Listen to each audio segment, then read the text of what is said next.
তোমার আম্মু কই? আম্মু আম্মুর কথা মনে পড়ে? তোমার আম্মু কই? মারা গেছে। আম্মুর কথা মনে পড়ে? মনে চায় যে আম্মু একটু আদর করুক?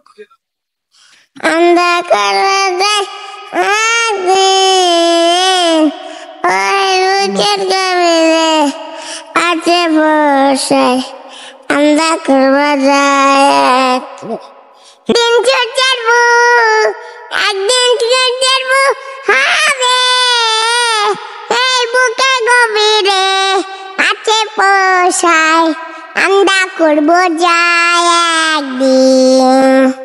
একদিন চড়বো একদিন চড়বো হবে এই বুকে গভীরে আছে পোষায় আমরা করবো যায় একদিন। আমার ভাগ্য ভর আজব জাদুঘর এক পলকে শূন্য করে দিল সাদের ঘর বড় নিঠুর জাদুঘর বড় নিঠুর জাদুঘর আমার ভাগ্য ভর আজব জাদুঘর আমি তিলে তিলে গড়েছিলাম তিলে তিলে গড়েছিলাম সাজানো বাগান মমতারি ফুল ফুটিয়ে গাইত পাখি গান ও সে সুখ পাখি আজ গেল ছেড়ে বুকের পিঞ্জর বড় নিঠুর জাদুঘর বড় নিঠুর জাদুঘর আমার ভাগ্য বড় আজব জাদুঘর। তো প্রিয় দর্শক, এই সেই রনি ভাই যে কিনা তার মাহারা দুটি সন্তান দুধের সন্তানকে নিয়ে দেখতে পাচ্ছেন সে এই যে একটি অটো চালাচ্ছে। সে কিন্তু বরিশালে ছিল, বরিশাল থেকে কিন্তু সে ঢাকায় চলে এসেছে। জীবন সংগ্রামী মানুষ, মানে এর মতো কষ্ট আর হয় না। দুইটা সন্তান তাকে কি পরিমাণ জ্বালা যন্ত্রণা দেয় সেটা আপনারা যদি 10 মিনিট ওদের সঙ্গে থাকেন তাহলে কিন্তু আপনারা বুঝতেন। আমি আসলে 10-15 মিনিট ধরে ওদের সঙ্গে আছি, আমি দেখতেছি যে আসলে ওরা কি পরিমাণ জ্বালায়। যদি মা থাকতো হয়তো এই সন্তানের এত জ্বালাতো না। মানে মায়ের যে একটা আঁচল, সেই আঁচল তাদের না পেয়ে তাদের কিন্তু ভিতরটা অন্যরকম। তারা সবসময় ছটফট ছটফট ছটফট ছটফট করে। তো এই হলো অবস্থা। তো রনি ভাই কেমন আছেন? ভালো ভালো আছেন না? তো দেশে তো না চলে আসছেন ঢাকাতে না? ঢাকায় কেমন আছেন? ঢাকায় বেশি ভালো নাই। প্রতিদিন কয় টাকা ইনকাম হয়? 400-500-600 এরকমের। 400-500 টাকা 600 টাকা হয়। এটা কি কি করেন? গ্যারেজ ভাড়া দেওয়া 150 টাকা, আর নিয়ে 3 বেলা হোটেলে খাই। 3 বেলা খানে আরো তো খরচ আছে। আর রাস্তায় যাতায়াত চাইলে যেতে পারি না। হ্যাঁ, চাইলে যেতে পারি না। মানে যা চান তা পান না। না, না। তো আপনার এই যে এইভাবে করে ঘুরতেছেন, আপনার এই যে গাড়িটাও দেখতেছি পুরো ভাঙ্গা চূড়া হয়ে গেছে গা, এটা কি? এই যে একটা নাটও নাই ভাই, নাটও দিয়ে ছুটে গেছে একটা। হ্যাঁ, নাটও দেখে ছুটে গেছে। এই গাড়ি আর কয়দিন চালাইতে পারবেন? কি করবো, টাকা পয়সা তো নাই। আপনি তো দেখছেন বাসায় গেলেন কি অবস্থা আছে। বাসায় গেলাম দর্শক শ্রোতা, বাসারও অবস্থা জরাজীর্ণ। এই যে দেখতে পাচ্ছেন স্ক্রিনে, এটা হলো এর বাসা। দেখছেন অবস্থা, দেখেন বিছানার অবস্থা দেখেন। এই যে দেখেন উপরে কিন্তু ফ্যান নাই, দেখেন ফ্যানও নাই তার ঘরে। এমন অবস্থা, একটা লাইট পর্যন্ত নাই। একটা লাইট কিনতে পারেন না? লাইট কিনছিলাম, লাইট কাটতে যায়। ওই বাড়িওয়ালার হোল্ডার ভালো না, বারে বারে লাইট কিন। তো বাড়িওয়ালারে বলেন না একটা হোল্ডার কিনে? সে বলছে বাসা ছাড়ি দেয়। কেন বাসা ছাড়ার কথা কেন বলছো? বলছে যে তুমি তো বাসা ভাড়া দিতে পারবো না, তুমি তো ইনকাম করতে না, ঘরে কিছু নাই, তুমি যদি পলাই যাও। চিন্তা করেন দর্শক শ্রোতা, এই মানুষ কি পলানো মানুষ? বলতেছে তুমি যদি পলায় যাও গা, তোমার তো ইনকাম নাই, তোমার ঘরে তো কিচ্ছু নাই, সব মিলিয়ে তো 200 টাকার মালও হবে না, পুরো ঘর মিলে 200 টাকার মালও হবে না। না হবে? আপনার ঘরে যা আছে কেনার মতো কিছু আছে? কেউ কিনবো? হ্যাঁ, না।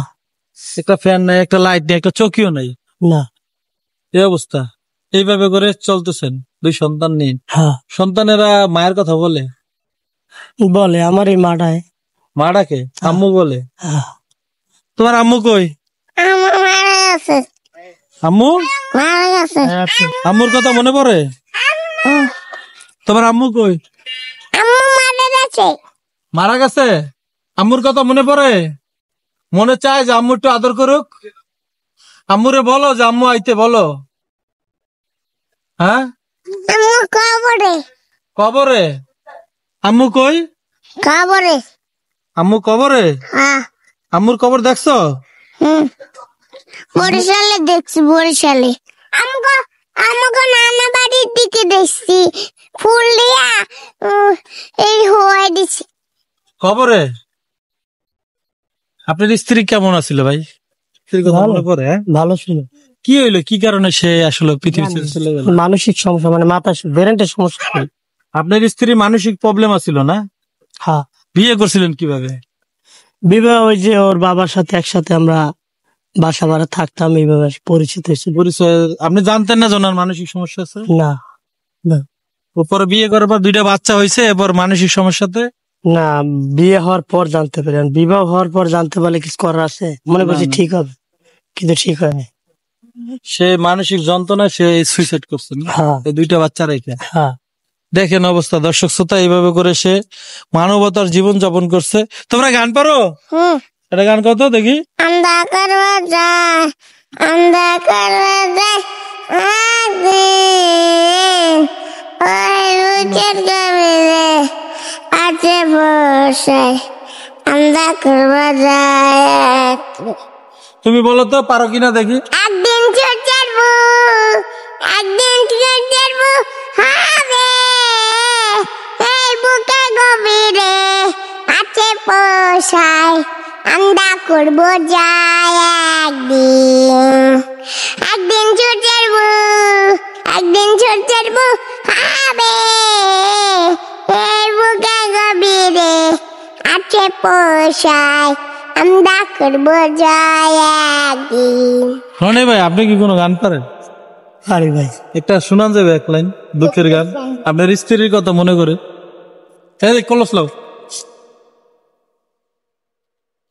আমার ভাগ্য ভর আজও জাদুগার, অজব জাদুঘর, এক পলকে শূন্য করে দিল সাদের ঘর, বড় নিঠুর জাদুঘর, বড় নিঠুর জাদুঘর, আমার ভাগ্য ভর অজব জাদুঘর। আমি তিলে তিলে গড়েছিলাম, তিলে তিলে গড়েছিলাম সাজানো বাগান, মমতারি ফুল ফুটিয়ে গাইত পাখি গান, ও সে সুখ পাখি আজ গেল ছেড়ে বুকের পিঞ্জর, বড় নিঠুর জাদুঘর, বড় নিঠুর জাদুঘর, আমার ভাগ্য বড় অজব জাদুঘর। তো প্রিয় দর্শক, তার কণ্ঠটা কিন্তু ভাই, আপনার কণ্ঠ তো ভালো ভাই। হ্যাঁ, আমি একসময় গান গাইতাম। গান গাইতেন না? জি। বিয়ের আগে না পরে? বিয়ের আগে। বিয়ের পরে সবকিছু হারিয়ে গেছে, জীবনটা এলোমেলো হয়ে গেছে। হ্যাঁ ভাই। মানুষ বিয়ে করলে হয় একরকম, বাচ্চা কাচ্চা হলে কিন্তু আর এক রকম দায়িত্ব বেড়ে যায়। তো প্রিয় দর্শক, যে যেখান থেকে দেখছেন, আপনাদের অনুরোধ করব, আপনারা যে যেখান থেকে দেখছেন ভিডিওটি শেয়ার করবেন। তো দর্শকদের কাছে আসলে আপনার কোনো আবদার আছে কিনা, কিছু চাবেন কিনা? দর্শকের দ্বারা আবদার হলো এটাই যে আমার 2টা বাচ্চা নিয়ে আমি খুব অসহায়, আমার এই গাড়িটা ভাঙা, কেউ যদি আমার একটা দারুণ চাকরি বা এই গাড়িটা কাজ করার জন্য ব্যাটারি ঠিকঠাক করার জন্য কিছু সাহায্য সহযোগিতা করতো, তাহলে আমি ওনাদের জন্য দোয়া করতাম। ঠিক আছে, এবং এমনও দোয়া করি আল্লাহ তাআলা আমার সবাইকে ভালো রাখো। আমি গরিব মানুষ, কি করবো, আমি তো নিরুপায় মানুষ। তো ধন্যবাদ প্রিয় দর্শক, যে যেখান থেকে দেখছেন, আপনাদের সবার কাছে অনুরোধ করবো, দেখেন যদি কোনো একটা দারোয়ানি চাকরি, একটা চাকরি ওনাদেরকে দিতেন, তাহলে উনি ওনার বাচ্চা নিয়ে থাকতে পারতো। এবং এই যে দেখেন গাড়িটার অবস্থা খুবই খারাপ অবস্থা, গাড়িটা ঠিক করার জন্য তার গাড়ির ব্যাটারিও নষ্ট হয়ে গেছে, এখন আর বেশি সময় চালান যায় না, 100-150 টাকা মাইরে আবার যায় চার্জ দেওয়া লাগে, আবার 100-150 টাকা মাইরে আবার চার্জ দেওয়া লাগে, মানে ব্যাটারি চেঞ্জ করা লাগবে। যদি এটা হতো, আর যদি কেউ কোনো বিদ্যমান, যদি তাদের হৃদয়ে মায়া দয়া লেগে থাকে, তাহলে যদি ভাইকে একটা গাড়ি কিনে দিতেন, তাহলে কিন্তু ভাই কিন্তু সেই গাড়িটা চালিয়ে কিন্তু সে তার জীবন এবং তার এই যে তার এই যে দুধের শিশু আছে তাদের মুখে কিন্তু সে দুমুঠো খাবার তুলে দিতে পারতো। তো সবার কাছে অনুরোধ করবো, স্ক্রিনে একটি নাম্বার দেখতে পাচ্ছেন, এটা হলো তার বিকাশ পার্সোনাল নাম্বার। যারা এগুলা কোনোটার মধ্যে পারবেন না, যারা পারবেন 100 টাকা 200 টাকা দিয়ে সাহায্য করতে, অবশ্যই এই নাম্বার তার বিকাশ করা, আপনার যেটুকু পারবেন সাহায্য সহায়তা করবেন। আর যদি তাকে চাকরি দিতে চান তাহলে এই নাম্বারে তাকে ফোন দিতে পারেন। আরেকটি বিষয় হলো, যদি আপনি একান্তই কোনো কিছুই না পারেন, আপনার কোনো সামর্থ্যই নেই, তাহলে কিন্তু আপনি এই ভিডিওটা শেয়ারের মাধ্যমে কিন্তু তাকে সাহায্য সহায়তা করতে পারেন। তো যে যেখান থেকে দেখছেন সবাই ভালো থাকবেন, সুস্থ থাকবেন, দেখা হবে নতুন কোনো ভিডিওতে। আল্লাহ হাফেজ।